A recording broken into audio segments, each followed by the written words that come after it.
Let's talk about dividends and bonds today.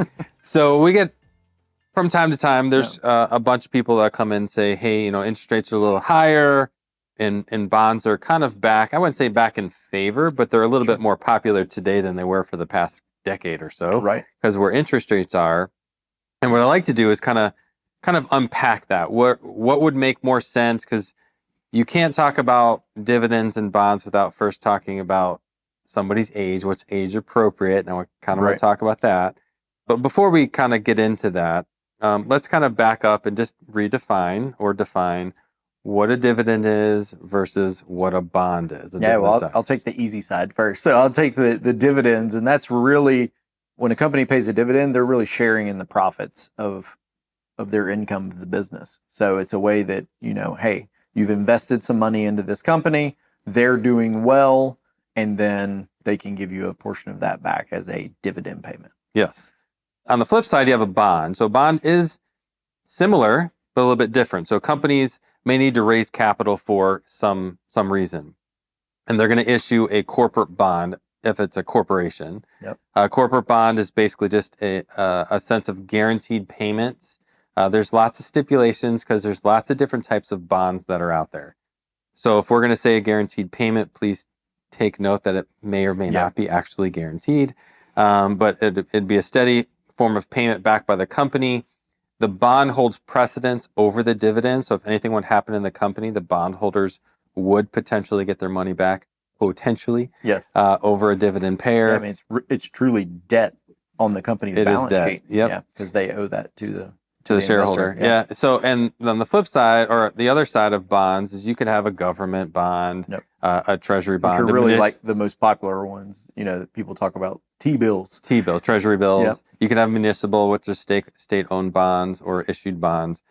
So there's all different types of bonds. And that's, I guess, the hardest part when we're going to be talking about that is what type of bond are we talking about? Because some qualify for some tax benefits. Some don't. Some are horribly taxed. Yep. Some have higher yield.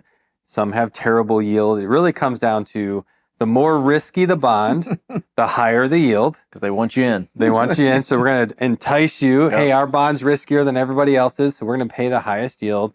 The safer the bond, the lower the yield. And I will say, depending on the environment of interest rates, sometimes you would think that longer term bonds would have the highest yield, but that is not always the case. No. But longer term typically has a higher yield, and shorter term have lower yields. Okay, so let's kick this off and kind of talk about the pros and cons of why you would hold a bond. Well, I mean, the one right off the jump is it's predictable income. So when you the pro. Yep. So when you purchase that bond, you get a set coupon rate. Here is exactly what you're going to get. So your payment. That's right. Another pro is that there's no volatility. So if you buy, you typically buy them at par, $100 value, and you'll buy a bunch of them. Yep. And they never change. That's right. $100 or $1,000 or whatever the par is, and it's going to be at that rate. And when you buy it, it's that value, and when you sell it, typically. Now there are bonds that you can sell. If you hold it to its maturity, you get your money back. But because of where interest rate volatility will happen throughout the year, you could sell that bond at a loss, or you could sell that bond at a premium. That means a gain, even though the value isn't changing. Right. But where you bought that bond in the beginning and what the yield was, the interest rate it's paying, would determine where current rates are, if it would sell at a premium or a loss, even though the value doesn't change, which is kind of crazy. Yes. Well, but people want that. What they're truly buying is the income. Yeah, the stability. If the interest rates really drop and someone's got 10 years locked in at 4%, then that becomes very attractive instead of T-bills being at 2%. And then the only other really pro for this is the fact that there's just it's stable. Like you don't have to worry. Everything we're talking about is the price doesn't change, and people like that. So you have predictable income that is more protected than dividends. Correct. And then you have a stable value. What are some cons? That very thing that you just said, it's fixed. So, especially if you have a long-term bond that you've purchased, inflation really runs the erode it. risk of eroding your purchasing power. So it might be great today, but in 5 years, that may not be the case. Yeah, you invest, $100,000 today, and you're holding a 6% bond or whatever the yield is, and you're going to hold it for 10 years, and then 10 years later, you get your $100,000 back. Right. Yeah, with no appreciation. No, That's the other zero. thing. Yeah, so the principal, we hadn't even really talked about that. We've just talked about the income piece, but the principal, that doesn't grow either. Correct. So you're just allowing this company to hold that amount of money. You get some of the income back, and then they just hand you your same $100,000 this is one of the back. things that kind of drives me crazy about our industry. Is that, the older you get, the more conservative you should become. And this is the type of investment vehicle that the industry will say, you need bonds when you get older. Yes. And and it's always the big percentage, huge. Now it's time to push into 60%. 80% of your value. And yet there's no inflation protection. And there's not a day that goes by when I have a client in my office and they're saying, inflation, Yep. especially in the last several years, last administration, inflation was soaring, right? Yep. That's a scary thing. And they're saying, okay, you're older now, go buy bonds, have no inflation protection, just get your fixed income. And oh, by the way, when it matures and you have to redo it, who knows where interest rates are going to be, but you're going to have your same value back. You're not going to grow it at all. That's right. And that's another risk that you have is that reinvestment. Because when you come around and you're just handed $100,000, now what? Or where are interest rates for bonds? And if they're not where they were, if they're half, now what income? Where do you get the additional income from? And it might sound like I'm talking bad about bonds. That's not the case. They have their place, but there are definitely pros and cons for that. Let's talk about really quick pros and cons for dividends. So on the dividend side, you have the potential to grow your income every single year. You have a con to that would be it's not guaranteed. Correct. I will say a bond is quote unquote, I wouldn't even use the word guaranteed. It's predictable, it's stable, but they can pull it. Companies can go bankrupt, and if the company, the payment to that bond interest is only as secure as the company is. And that's why they have ratings on them. That's right. They can be AAA or a B, big A, little A, or a B with A's. There's all kinds of different ratings out there on it. Another one for the dividend side would be a tax advantaged. You have qualified dividends versus ordinary income. I would say, depending on the type of bond you can get some tax-free, which would be way better than tax advantaged. But you can get certain types of dividends. You can pay a super low, like 10, 15% income, depending on your income tax. Depending on your income, you can get zero. Correct. For a certain portion, even though it's taxable. Yep. What are some cons to dividends? Well, it's not guaranteed. So a company can pay it or not. They can change it. They can change the value of it. And dividends come second to bond payments. Correct. They have to make their bond payments because that's debt on their balance sheet. So the priority list of priorities, they're after bond payment. So another one would be it's subject to market volatility. So if you put $100,000 into whatever type of stock that's yielding a bond or yielding a dividend, a year later, a day later, a year later, 10 years later, that value could be who knows what.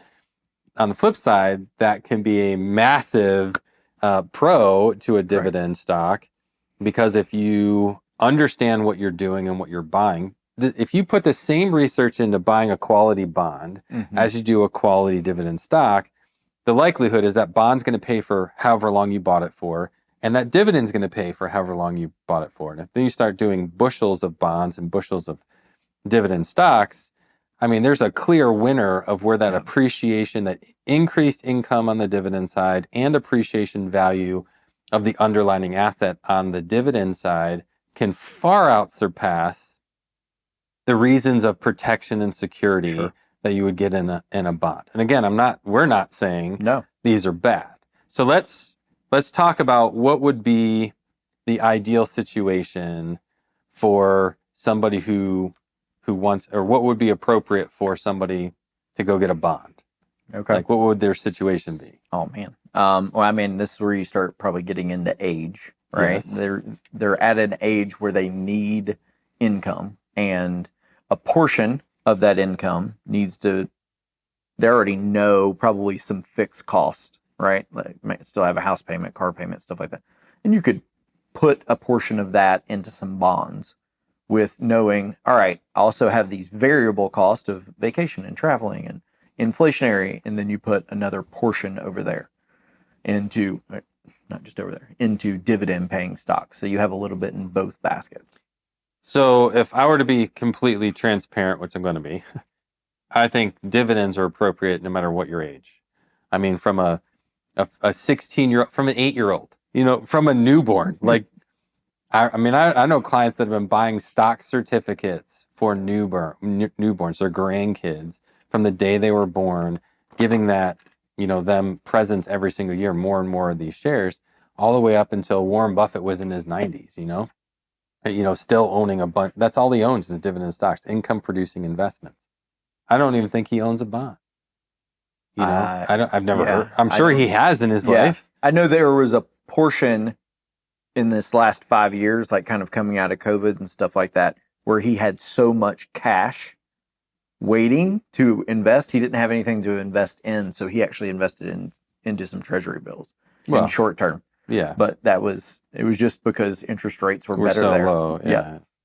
So I think dividends are appropriate. The percentage of how much you should put in that could vary. For the most part, I know some very, very successful investors who have always had near all of their assets, outside of a real estate, in dividend producing investments. Who's that Mr. Wonderful guy? O'Leary? Yeah. Kevin O'Leary. He's 100% dividend guy. Yeah. I watched something this morning that he will he will buy some funky type of bond. Started with a T. I've never even heard of it before. Okay. And all dividend stocks because of some woman in his life, maybe it was an aunt or his mom, who had, when she was really young, just invested a portion of her money, has this philosophy behind it. And he goes, her returns beat any manager I've ever seen. And all she did was buy dividend stocks and these certain types of bonds. He loves royalties. That's why. It's because it's income. It's money that he's getting off of every transaction, and that's what he wants. So if you're going to put a bond in your portfolio, I would be careful because of the reinvestment risk, because of the principal risk, the no growth risk of your underlying principal. It has to be short term. Yeah. So if short term yields, interest rates on bonds are not attractive enough, I wouldn't even consider them. Now, if you can go get a short term bond that's paying really high, it'd have to be more significant than a dividend, in my opinion, because you have the appreciation side on the dividend stock. So if the yield on the bond isn't higher than the yield you can go get on a dividend stock, and you're putting the same amount of effort into buying quality, right?